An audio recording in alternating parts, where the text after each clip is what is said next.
오늘 파더스데이여서요.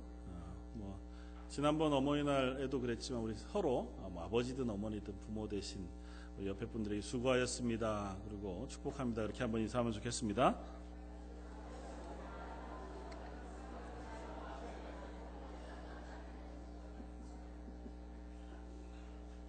한 번만 더 같이 인사하면 좋겠습니다. 옆에 분들 손을 잡으시고요. 제 옆에 있어 주셔서 감사합니다. 그렇게 한번 인사하면 좋겠습니다.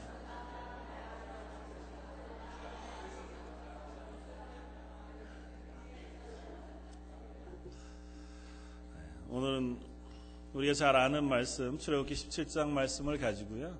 페이스메이커라고 하는 제목으로 함께 말씀 묵상하고자 합니다.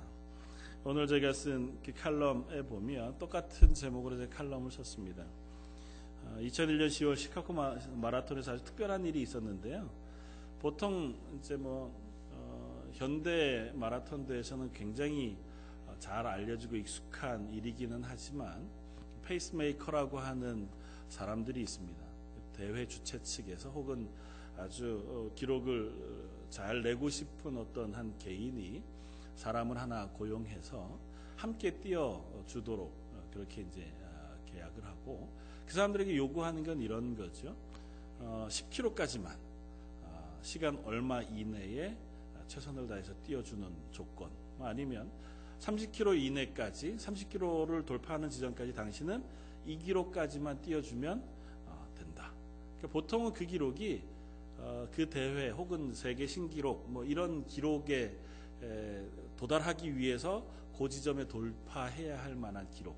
그러니까 보통 사람 달리는 선수들이 열심히 뛰다가 보면 너무 페이스를 오버해서 그러다가 보면 한 30km까지는 열심히 뛰다가 나중에 성적이 떨어지는 경우도 있고 하니까 거기까지 누군가 한 사람이 아주 빠른 속도로 그 페이스를 조절해가면서 뛰어주면 남은 시간 동안 이제 남은 선수들이 자기 기록을 갱신할 수 있도록 도움을 주는 역할을 맡은 사람들이 주로 페이스메이커고, 보통은 신인 선수들이 그런 역할들을 많이 맡는다고 해요.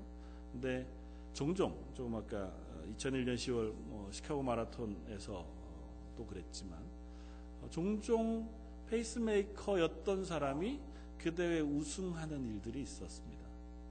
그러니까 30km까지만 뛰면 되는데 거기까지 최선을 다해서 뛴 거예요. 근데 컨디션이 좋은 겁니다. 나머지도 열심히 뛴 거죠. 그래서 우승을 한 경우들이 종종 있습니다. 근데 보통은 아주 극히 드문 경우고, 대부분은 페이스메이커들은 약속된 30km까지 최선을 다해서 뛰고 나면 보통 레이스를 이탈해서 그만 이제 그 달리기를 멈추는 경우들이 대부분이고, 거기까지 열심히 달리는 것을 자기 유일한 목표로 삼는 경우들이 보통 대부분입니다. 그런데 이 페이스메이커들이 거기까지만 뛴다고 해서 다른 선수들에 비해서 훈련량이 적으냐? 그럴 수 없다는 거죠. 왜냐하면 그 지점까지 그 수준의 기록을 내기 위해서는 그야말로 세계 최고 수준에 이르는 실력을 가지지 않고는 그만큼 또 뛰어낼 수 없으니까 남들 훈련하는 것만큼 똑같이 아니 어쩌면 더 많이 할지도 모르죠.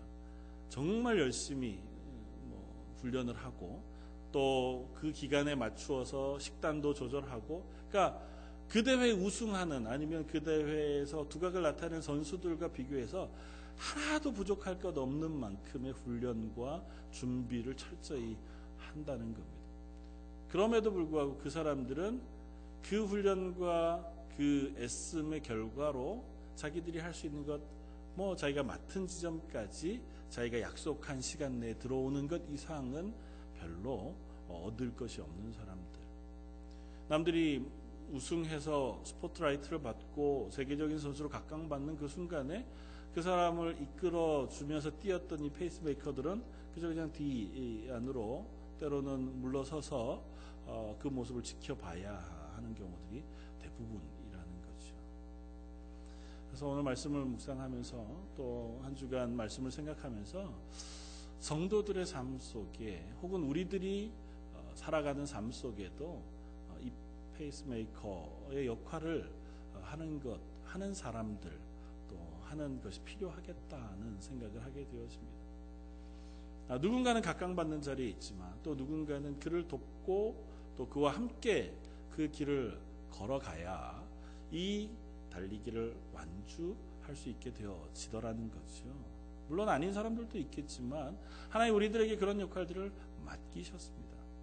그리고 조금은 더 우리의 달리기의 분명한 모습, 페이스메이커의 모습을 보자면 마라톤 말고 장애인 혹은 장애를 가지신 분들이 달리기를 하거나 마라톤을 할 때 함께 뛰는 사람들 혹시 보셨습니까? 특별히 시각장애인들. 그러니까 앞을 못 보시는 분들이기 때문에 혼자 레이스를 할 수는 없어요. 길을 모르니까요. 그러니까 그 옆에 손에 줄을 묶고 일정 그 줄 간격이 떨어져서 이 장애인을 인도해서 달리기를 함께 달리는 사람들을 페이스메이커라고 부릅니다. 그들에게는 한 가지 조건이 있어요. 함께 달리기는 하지만 자기 힘으로 이 달리기 하는 사람을 끌고 가서는 안 돼요. 그러니까 옆에 같이 달려주기만 하고 길만 안내해주고 격려하는 역할까지는 할 수 있지만 강제로 이 사람을 막 힘을 실어서 이 골인 지점까지 데려갈 수는 없습니다. 그렇게 해서 1등을 하면 1등은 누가 할까요? 달리기를 한 사람이 1등을 합니다. 물론 이제 간혹 신문에 보면 배려를 해서 그 1등한 사람의 페이스메이커가 누구였다고 이렇게 기록해서 가로 열고 해주는 경우들을 우리가 종종 봅니다. 그러나 페이스메이커는 잊혀집니다. 보통 잊혀지고 그 달리기에서 우승한 사람이 누구, 준우승한 사람이 누구, 그 사람들이 알려지게 마련이죠. 또 다른 한 페이스메이커는 이 북미에 계신 분들은 잘 알고 있겠지만 심장 안에 수술해서 달아놓는 기계를 페이스메이커라고 합니다. 그러니까 심장이 멈추지 않도록 그러니까 심장에 전기 충격을 조금씩 주어서 일정하게 심장을 뛰게 하는 역할, 그 기계를 페이스메이커라고 부르더라고요. 이 세 가지 모든 면에서 그리스도인들은 같은 페이스메이커로서의 역할을 부여받았고 그런 이들과 함께 살아가는 삶이겠다는 생각을 합니다.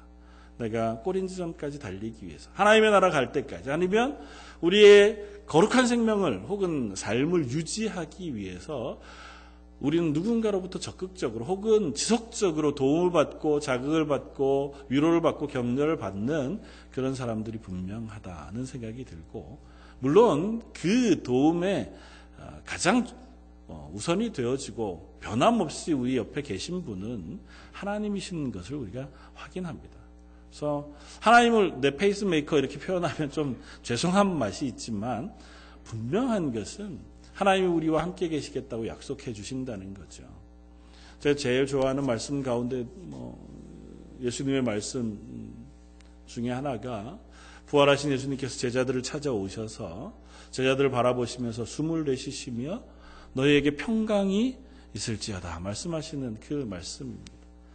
완전하게 이 죄악된 세상에 지치고 힘겨운 삶을 살아가는 우리들에게 내가 그 죄의 문제를 해결했다. 이제 너희가 샬롬, 평강을 가졌으면 좋겠다. 아니 너희에게 평강이 있으라고 명령하시고 권면하시는 그 예수님의 말씀이 얼마나 좋은지요.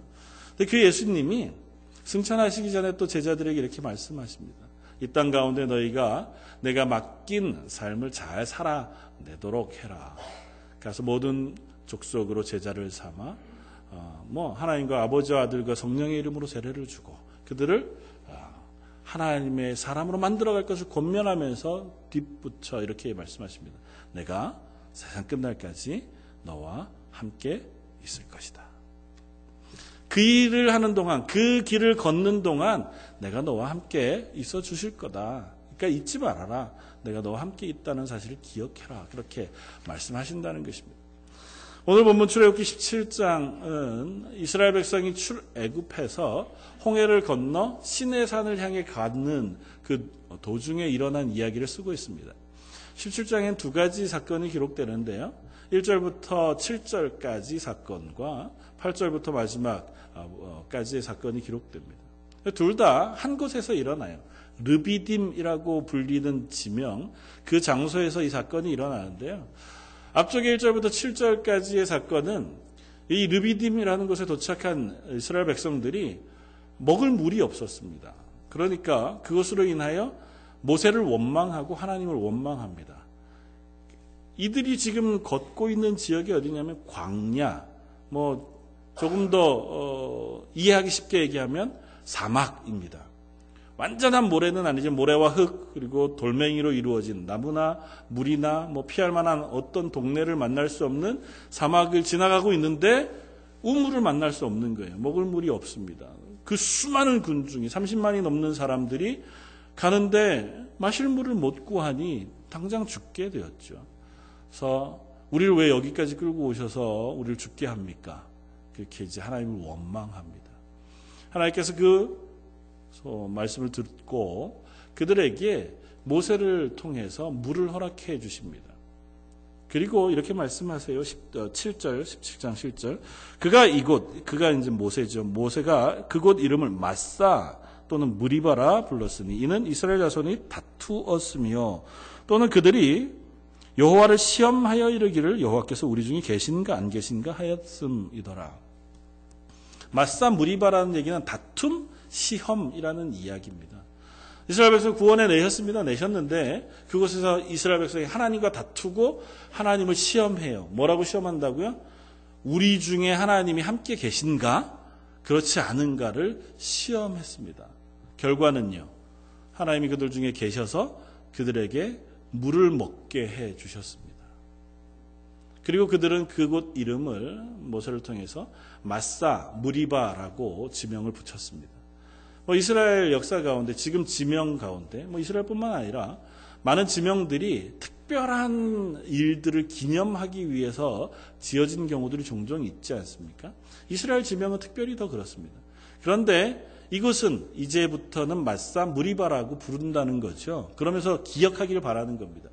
우리가 하나님을 시험했어요. 하나님 우리 중에 계신가 안 계신가 시험했다가 어떤 결과를 얻었습니까? 하나님 우리와 함께 계시다는 사실을 확인하게 되었습니다라고 하는 이름, 그 이름을 여기에다 붙여놓고 우리가 기억하자는 거죠. 하나님이 우리와 함께 계십니다. 또 다른 한편으로는 그것을 경계로 삼자는 거죠. 의심하지 말자. 우리가 고난 가운데 어려운 가운데 놓였다 할지라도 하나님이 우리와 함께 계시다는 사실을 잊지 말자는 의미에서 마사 무리바라는 이름을 붙였습니다. 그리고 나서 바로 8절 이야기가 기록됩니다. 8절에 이렇게 씁니다. 그때에 언제요? 마사 무리바라고 하는 곳에서 물을 마시고 그것으로 인하여 그것을 마사 무리바라고 부른 그때에 아말렉이 와서 이스라엘과 르비딤에서 싸우니라. 그 상황에 아말렉이라는 이 족속이 이스라엘에게 와서 전쟁을 청합니다. 그런데 여기엔 그냥 아말렉이 와서 싸운다 그렇게 표현되어져 있지만요. 이 사건을 기록하고 있는 신명기 말씀을 보면 이 아말렉 사람들이 이스라엘 후위, 그러니까 뒤떨어져 있던, 그러니까 뒤따라오던 무리들 그 뒤쪽부터 쳐서 이스라엘을 공격합니다. 그러니까 정정당당하게 앞쪽에 본진, 이스라엘 본대 그 앞에 서서 전쟁하자 선전포고를 하고 전쟁한 게 아니고요. 앞에서 열심히 가다 보면 30만이 넘는 사람들이니까 그 길에 뒤처지는 사람들, 무리들이 있을 것 아니에요? 힘약하고 어리고 그런 사람들이 뒤처져 있는 그 후미를 이 아말렉이라는 사람들이 공격합니다. 그래서 신명기 25장 17절 이하는 이렇게 씁니다. 너희가 애굽에서 나오는 길에 아말렉이 내게 행한 일을 기억해라. 곧 그들이 하나님을 두려워하지 아니하고 너를 길에서 만나 너의 피곤함을 타서 내 뒤에 떨어진 약한 자들을 쳤느니라.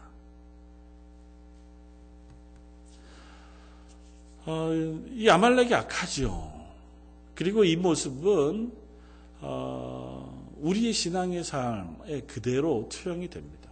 이스라엘 백성의 출애굽과 광야 생활, 가나안을 들어가는 그 삶이 하나님의 구원과 이스라엘 오고 오는 모든 믿는 사람들의 구원 그리고 하나님의 자녀됨을 보여주는 모델 혹은 상징으로서 우리가 읽을 수 있는데요. 그렇다고 하면 이 싸움 역시 우리가 그렇게 읽을 수 있습니다. 어떻게 읽을 수 있냐 하면 이스라엘 백성이 구원받았습니다. 그 구원받아 간 곳이 지금 광야라는 거죠. 바로 가나안 땅으로 가지 않고 바로 젖과 꿀이 흐르는 곳에 가서 평안을 누리는 것이 아니라 일정 기간 광야를 통과해야 했습니다. 그 큰 구원, 10가지 재앙, 홍해를 가르는 큰 은혜를 통해서 종살이했던 애굽에서 건져서 자유인을 만들어 주셨어요. 저와 여러분들이 하나님 앞에서 하나님을 전혀 모르는 상태에서 이 세상 가운데 세상의 종로로, 죄의 종로로 타던 곳에서 우리를 건져 주셨습니다. 예수 그리스도의 십자가의 보혈의 피, 그것 때문에 그걸 믿음으로 하나님의 자녀가 되는 권세가 주셔서 하나님의 구원의 은혜를 얻게 해주셨어요. 그런데 그리고 나서 처음 우리가 만나는 장소가 가나안 땅, 하나님의 나라, 천국이 아니라 여전히 광야더라는 거죠. 아직은 이 땅 가운데 우리가 걸어가야 할 인생의 길들이 있다는 것이고, 그 광야에 놓여진 이스라엘 백성이 이미 구원받았으면 하나님이 그들과 동행하고 계시죠. 이 무리바에서 이미 확인했잖아요. 하나님 우리 가운데 계신가 안 계신가를 확인했습니다. 그런 이스라엘 백성의 구미를 아말렉이라고 하는 이 민족이 와서 칩니다. 우리가 그리스도인으로 신앙생활을 하는 데에 우리가 잘 하려고 하는 그 열심과 수고, 결단이 있어도 우리가 그 믿음의 삶을 살아가는 후미를 세상은 언제나 공격해 옵니다. 우리의 연약한 부분들, 우리의 약한 모습들을 공격해서 우리로 하여금 이 길을 건강하게 열심히 걸어가지 못하도록 해요. 신앙의 삶은 그렇습니다. 우리가 믿음으로 잘 살아야지, 하나님 날 구원하신 게 참 감사하다, 그 고백이 있어서 이제 나 신앙생활 하나님 앞에서 신실하게, 거룩하게, 그리고 의롭게, 온전하게 살아야지 결단했는데, 그러고 나면 바로 우리의 후비를 세상이 공격해 온다고요. 사탄이 공격해 옵니다. 얼마나 우리 약점을 얼마나 그렇게 잘 아는지요. 우리가 견딜만 한 것은 별로 공격을 안 해요. 내가 견딜 수 없는 것, 그거 하나 빼놓고는 내가 다 자신 있는 그 부분을 공격해요.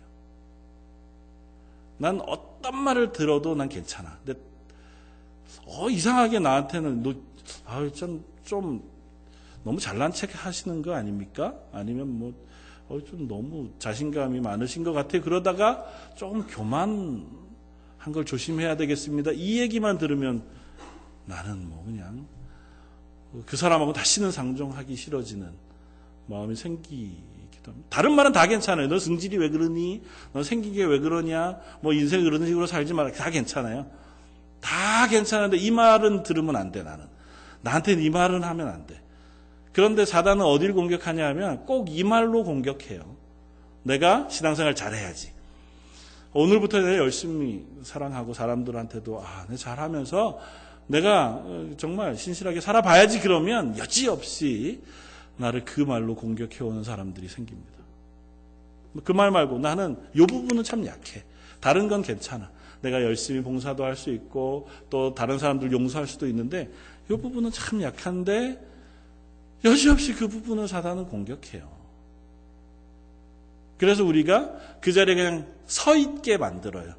더 믿음으로 걸음을 걸어서 가고 더 신실하게 그 싸움을 쌓아 나가지 못하고 그냥 머물러 있게, 에휴, 내가 그렇지 가 되거나, 좀 이게 회복되고 나서는 좀 있다가 그러고 내가 힘을 얻으면 해야지, 그 자리에 머무르게 한다. 분명합니다. 이스라엘 백성이 광야를 나왔어요. 가나안 땅을 향해 갑니다. 가장 약한 사이드를 아말렉이 공격해요. 그래서 하나님은 그들을 향해 이렇게 말씀하십니다. 조금 아까 읽었던 민수기 25장 19절은 그러므로 내 하나님 여호와께서 내게 주어 기업으로 얻게 하시는 땅에서 내 하나님 여호와께서 너로 사면에 있는 모든 대적을 벗어나게 하시고 내게 안식을 주실 때에 어떻게 하라고 하냐면 너는 아말렉의 이름을 천하에서 도말할지니라. 너는 잊지 말지어다. 너 가나안 땅 들어가고 하나님의 복을 받아 평안을 누리게 되어지는 그때에 절대 잊지 말 것, 이 아말렉을 천하에서 도말해 멸망시켜라. 하나님 이렇게 무섭게 겨우 싸움 한번 걸었다고 걔네들을 이렇게 다 멸망시키라고 말씀하십니까? 상징으로 이해해야 합니다. 이 아말렉과의 싸움이 어디까지 계속되냐 하면요, 사사기 이어서 사울왕, 다윗왕 때까지 이 싸움이 계속되어집니다. 아말렉이 끊임없이 이스라엘의 대적이 돼요. 다시 말하면 우리가 신앙생활을 하는데 끊임없이 우리의 약점을 공격하는 이 공격은 끊임없이 계속돼요. 이걸 완전히 끊어내지 못하면, 그것을 우리가 극복해내고 이겨내지 못하면 그건 우리가 죽는 순간까지, 하나님 나라 가는 순간까지 우리의 약점을 건드리는 그 공격으로 우리에게 다가오게 되어진다. 그러니까 그것을 너희가 끊어내라. 그러면서 이 아말렉을 또 다른 표현으로 우리들에게 이렇게 표현해 주세요. 신명기 24장 20절은 하나님께서 이 주변에 있는 민족들, 나라들에 대한 예언들을 쭉 해주세요. 그러면서 에돔, 에서의 후손들에 대한 이야기를 하는데 아말렉이 에서의 후손이거든요. 그러니까 먼 이스라엘의 먼 친척 민족쯤 되는 거죠. 그들을 향해서 이렇게 얘기합니다. 또 아말렉을 바라보며 예언하여 이르기를 아말렉은 민족들의 으뜸이나 그의 종말은 멸망에 이르리로다. 그렇게 말씀하세요. 아말렉이 모든 민족의 으뜸이라고 얘기해요. 근데 으뜸이라고 표현한 건 아말렉이 되게 뛰어난 민족이라는 의미가 아니고요. 이스라엘을 공격하는 이방 민족 중에 으뜸이라는 것이고, 으뜸이라는 표현은 뛰어나다는 표현 전에 첫 공격하는 민족, 그러니까 first nation이라고 하는 표현으로 쓰여집니다. 그러니까 이스라엘을 공격해온 이방 민족 가운데 가장 처음 공격해온 민족이고 가장 먼저 그 시작을 하는 민족이라는 게 그런 면에서 으뜸, 앞선 그런 표현을 씁니다. 그러니까 우리를 공격해오는 공격 가운데 가장 처음 공격이자 가장 우리들의 믿음의 삶을 넘어뜨리기 위한 공격에 선봉에 선 사람들이라는 거죠. 그래서 이 아말렉을 진멸하라고 얘기하는 겁니다. 나중에 사울 왕 역시 이 아말렉과의 싸움에서 실패해서 하나님으로부터 버림을 받습니다. 하나님이 이 아말렉이라고 하는 것, 우리 인생에 있어서 믿음으로 살아가는 그 삶을 공격해오고 넘어뜨리는 그 공격을 너희가 잘 싸워내도록 우리에게 명령하고 있다는 것입니다. 모세가 이 싸움을 당하자 이스라엘 백성을 향해서 이렇게 얘기합니다. 오늘 보았던 9절. 모세가 여호수아에게 이르되 우리를 위하여 사람들을 택하여 나가서 아말렉과 싸우라. 내일 내가 하나님의 지팡이를 손에 잡고 산 꼭대기에 서리라. 그 싸움을 대항해서 이제 모세가 싸움을 싸웁니다. 먼저 여호수아라고 하는 사람을 불러서 부탁합니다. 사람들, 백성 가운데에 장정들을 모아서 이 아말렉과의 전쟁에 내일 나가서 싸워라. 그러면 나는 어떻게 하겠다고요? 하나님 여호와의 지팡이를 들고 산 위에 올라가서 하나님께 기도하겠다는 겁니다. 그 다음에 보면 10절 여호수아가 모세의 말대로 행하여 아말렉과 싸우고 모세와 아론과 훌은 산 꼭대기에 올라가서 모세가 손을 들면 이스라엘이 이기고 손을 내리면 아말렉이 이겼다고 표현합니다. 싸움은 여호수아가 싸웁니다. 그러나 모세는 산 위에 올라가서 하나님을 향하여 두 손을 듭니다. 지팡이를 표현을 빌면 지팡이를 두 손으로 잡고 하나님을 향하여 두 손을 든 거예요. 여러 가지 설명을 할 수 있지만 그냥 단순하게 생각하면 하나님 앞에 기도한 겁니다. 두 손을 들고 하나님 앞에 기도했습니다. 두 손을 들고 기도하는 것이 이스라엘 사람들의 보통 기도의 모습이에요. 우리들도 기도할 때 가끔은 두 손을 들죠. 이유는 뭡니까? 항복하는 거잖아요. 두 손을 펴서 든다는 건 뭐냐 하면 나 가진 것이 없습니다. 내 힘으로 이건 못하겠으니 하나님이 도와주십시오라고 하는 표현을 두 손 들고 하는 기도 가운데 고백하는 거예요. 두 손을 모으고 하는 기도도 마찬가지입니다. 빈손을 마주 잡은 것, 이 안에 아무것도 없습니다. 제가 의지할 것은 하나님밖에 없습니다고 하는 고백을 이 기도하는 손, 그 모습 가운데 우리가 담고 있는 거죠.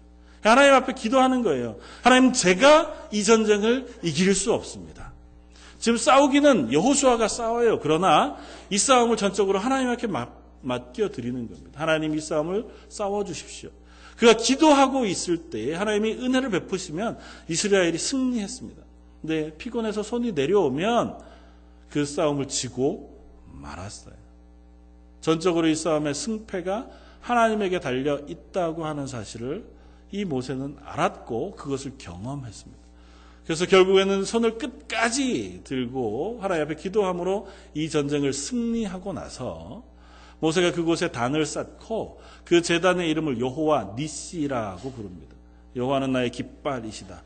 여호와는 우리의 승리의 깃발이 되신다고 고백해요. 다시 말하면 이 싸움을 싸워 승리하게 하신 분은 하나님이십니다 라고 하는 고백을 하고, 그리고 이 이름과 이 제단을 후손들에게 알리도록 명령해요. 야, 누구라도 우리가 이 싸움을 싸우는 건 내 힘으로 싸우는 게 아니고 하나님의 도우심을 받아서 이 싸움을 싸워가는 것인 것을 잊지 말아라. 이스라엘 백성이 앞으로도 긴 싸움을 싸워갈 거예요. 그의 후손들도 이 땅 가운데 삶을 살아갈 겁니다. 저와 여러분들도 그리스도인 되고 나서도 우리의 인생을 또 살아가야 합니다. 하나님 나라 가는 데까지 그 삶을 살아가는 동안 수없는 공격이 우리들에게 도전해 올 겁니다. 그리스도인으로 살아가는 것을 막을 거고, 믿음으로 열심을 내는 것을 방해할 거고, 혹은 내 믿음을 흔들기 위해서 수많은 공격이 있을 것입니다. 그때마다 기억하라는 거죠. 이 싸움을 너 혼자 싸우는 것이 아니라 너희 하나님 여호와께서 함께 싸우고 계시다. 그 싸움에 너와 함께 동행하고 있는 페이스메이커, 결코 어쩌면 내 눈앞에 보이지 않고 내가 잘 모르겠는 그 순간에도 내 손을 붙잡고 나를 격려하고 끝까지 꼬리진점까지 잘 도달하게 하기 위해서 애써주시는 분, 하나님이 우리와 함께 계시다는 사실을 기억하라는 것입니다. 그런데 이 본문 싸움 가운데 아주 특이한 점들이 몇 가지 나옵니다. 먼저는 이 싸움을 하나님께서 전적으로 혼자 싸우시지 않는다는 거예요. 모세가 여호수아를 부릅니다. 그리고 사람들을 모아서 전쟁에 나아가 사람과 사람이 맞붙어 싸우도록 부탁합니다. 이전까지는 하나님 그렇게 하신 적이 없었어요. 여기 올 때까지는. 애굽에서 탈출해 나올 때에도 애굽과 싸우셨던 분은 하나님 혼자 싸우셨지, 하나님께서 사람을 세워 그 싸움에 동참하라고 말씀하시지 않았습니다. 모세로 하여금 바로에게 가서 말만 전하고 모세하고 아론은 나왔어요. 그러면 그곳에 하나님께서 재앙을 내리시고 그들의 마음을 돌이키셨어요. 그래서 애굽을 떠나 나오게 했습니다. 애굽의 군대가 이스라엘 뒤를 따라와서 이스라엘을 치려고 할 때 그걸 막으신 분도 하나님이세요. 이스라엘 백성이 안 막았습니다. 그 철병거가 수장되어진 그 싸움도 하나님 홀로 하셨습니다. 홍해를 가르시고 그 안에 따라 들어온 이집트의 철병거를 물을 덮으셔서 죽이신 것도 하나님 혼자 하셨어요. 그런데 유독 왜 여기에서는 하나님이 그렇게 안 하셨을까요? 이전처럼 미디안이 공격해오면 그 가운데를 막으시고 그 땅을 갈라지게 하셔서 그 안에 아말렉 사람들 다 매장시켜 버리시고 내가 너희와 함께 계시다 하고 말씀하시면 이스라엘 백성이 얼마나 은혜가 되겠어요. 우리를 공격해오는 공격도 하나님 다 막아주시는구나, 믿을 수 있겠다. 근데 하나님 그렇게 안 하시고 우리더러 싸우라고 하세요.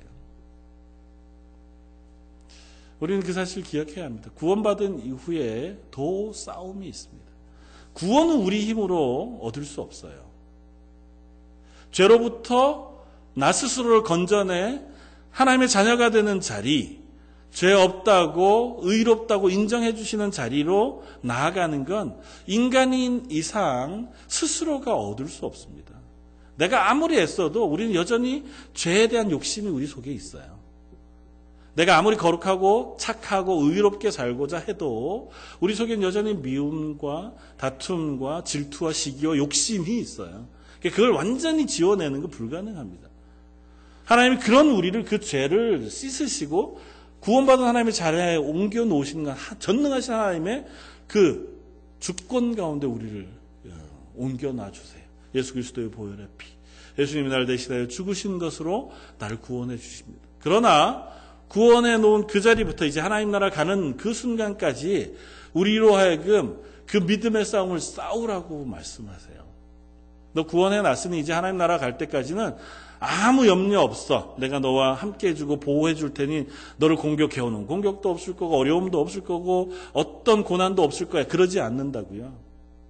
예수 믿고 구원받은 그 다음부터는 모든 것에 문제가 없는 인생을 사는 것이 아니고 그 뒤에도 여전히 우리를 향해서 공격해오는 공격들이 있습니다. 특별히 내 약점, 우리가 연약한 부분들, 그것들을 공격해 와서 나로 하여금 앞으로 걸어가지 못하고 그 자리에 멈추게 해요. 그럴 때 뭐라고 말씀하시냐면 야 사람들을 모아서 그 싸움을 싸우러 나가라고 말씀하세요. 네가 그 싸움을 싸워야 된다는 거죠. 우리도 믿음의 싸움을 싸워야 한다는 겁니다. 우리가 그리스도인으로 부름을 받았고 교회 공동체에 부름을 받았다면 우리가 그 안에서 믿음의 싸움을 시작해야 한다는 겁니다. 그냥 가만히 있으면 되는 게 아니고요. 그 싸움을 싸우기 위해서 애써야 합니다. 그것이 나에 대한 공격인 줄 알아서 나와 함께 하시는 하나님을 의지해서 그 싸움을 싸워야지 결단하고 싸우는 싸움이 우리 속에 필요하고 그 싸움이 계속 되어져서 우리 하나님 나라까지 싸워가는 그것이 바로 믿음의 길이라는 것입니다. 그런데 하나님은 우리들에게 그 싸움을 너희만 싸워라고 얘기하시지는 않으세요. 그 싸움도 내가 너희와 함께 하마 말씀해 주십니다. 모세가 아론과 훌이라고 하는 두 사람을 데리고 산에 올라가 손을 든 것처럼 우리가 하나님을 향하여 이 싸움을 싸울 때 하나님의 도움이 필요합니다. 하나님 저희와 함께 해 주십시오. 제 힘으로 이 싸움을 싸우기가 참 어렵습니다.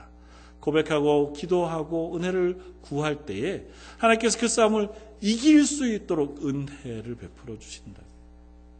저 여러분들 믿음의 싸움을 쌓아갈 때에 이 사실을 꼭 기억할 수 있길 바랍니다.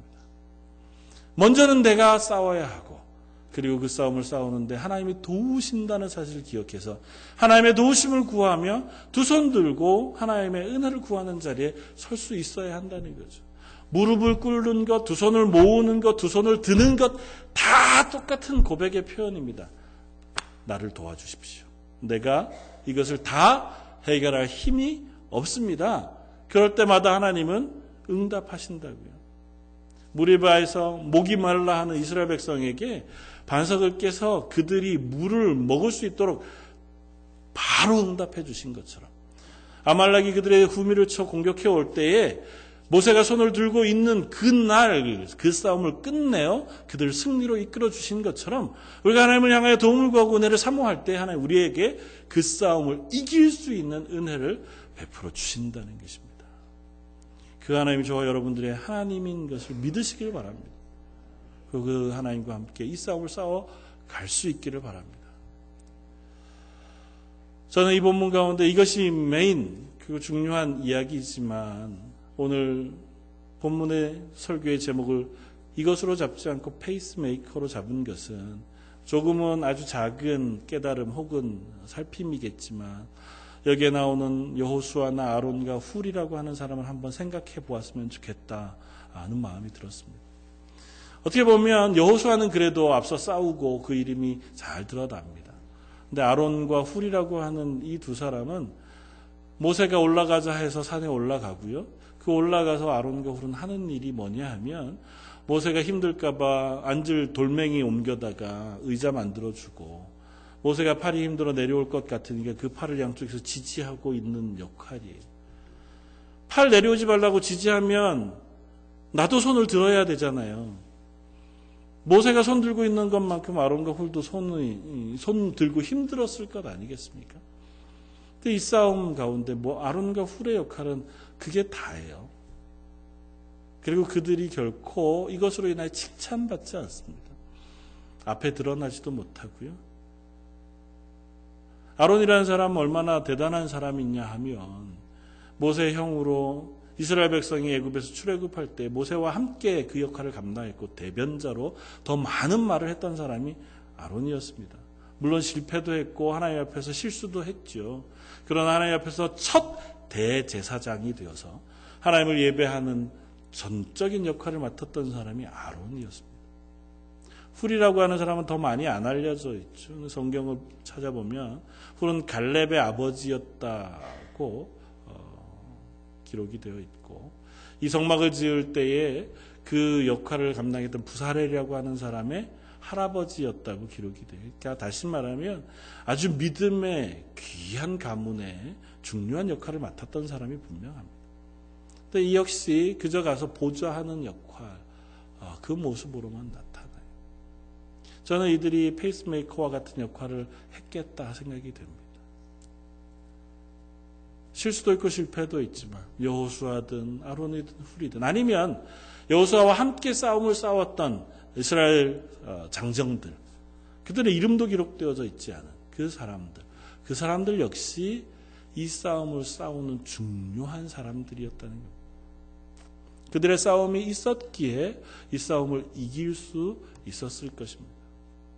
저 여러분들이 믿음의 싸움을 싸워가는 동안 우리 주변에 내 바로 옆에 있는 이 사람들이 그와 같은 페이스메이커가 되어주는 줄 믿습니다. 내가 지칠 때 옆에 와서 손잡아주고, 내가 신앙의 약점을 공격받아서 신앙이 흔들리고 그것 때문에 이제는 이 걸음을 못 걷겠다고 낙심할 때에 나를 위해서 기도해주는,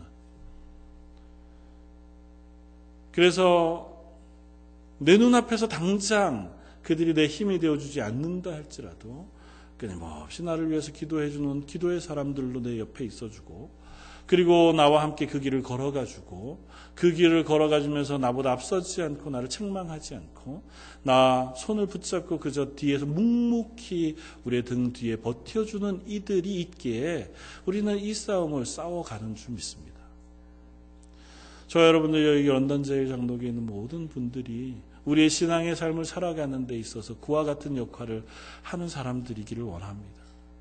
그리고 누군가는 내가 그와 같은 역할을 하는 작은 그 한순간의 애씀 때문에 또 그가 힘을 얻고 용기를 얻어서 이 싸움을 잘 싸워가게 되어지기도 하는 것 같습니다.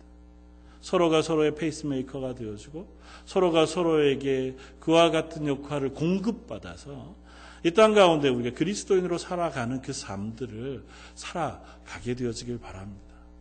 그리스도인으로 살아가는 삶, 그것은 때로는 전쟁이기도 합니다. 내 약한 부분들을 공격해 와서 내가 그것 정말 열심히 싸워낼 수 없을 만큼 지쳐 있을 수 있는 믿음의 싸움이기도 합니다. 신앙의 문제뿐만 아니라 그리스도인으로 살아내는 일상의 삶 속에서도 우리는 그런 싸움을 싸워야 하게 될 것입니다.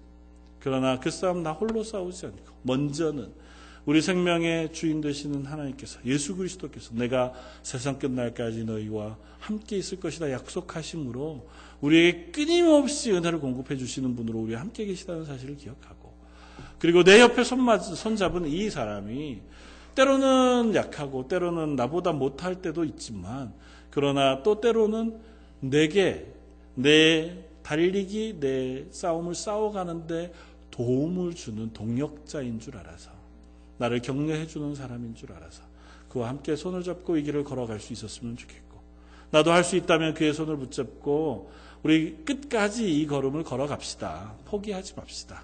지치지 맙시다.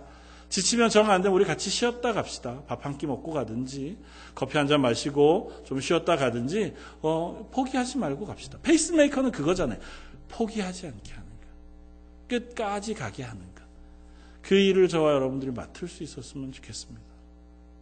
그래서 여기 모인 어느 한 분도 믿음을 놓치지 않고 또 구원의 그 은혜들을 놓치지 않고 하나님 부르신 그 부르심의 자리까지 신실하게 걸어가고 기쁨으로 걸어가게 되어지기를 주님의 이름으로 부탁을 드립니다. 한번 같이 기도하겠습니다. 감사와 잘 받으시기 합당하신 주님, 저희를 부르셔서 하나님의 자녀가 되게 하시고 불러놓으신 그 자리에 머물러 있게 아니하시고 하나님 나라까지 열심히 다름질치게 하시며 우리의 손을 붙잡고 그 길을 걸어가겠다 말씀해 주시니 감사합니다. 그러나 때로는 저희가 그 걸음, 그 싸움을 싸우다가 우리의 연약한 부분들을 공격해오는 그 공격 때문에 넘어지기도 하고 지치기도 하고 낙심하게 되는 것도 봅니다. 하나님, 그때마다 우리를 붙잡으시고 우리를 도우시기를 원합니다. 아울러 내 옆에 있는 사랑하는 성도가 그 길을 함께 걸어가는 사람들의 손을 붙잡고 함께 걸어가게 해주시고 그로 인하여 용기를 얻고 힘을 얻어서 이 싸움을 맞춰가게 하여 주옵소서. 하나님의 은혜를 저희가 사모합니다. 그 은혜를 허락해 주시기를 원하옵고 모든 말씀 예수님 이름으로 기도드립니다. 아멘.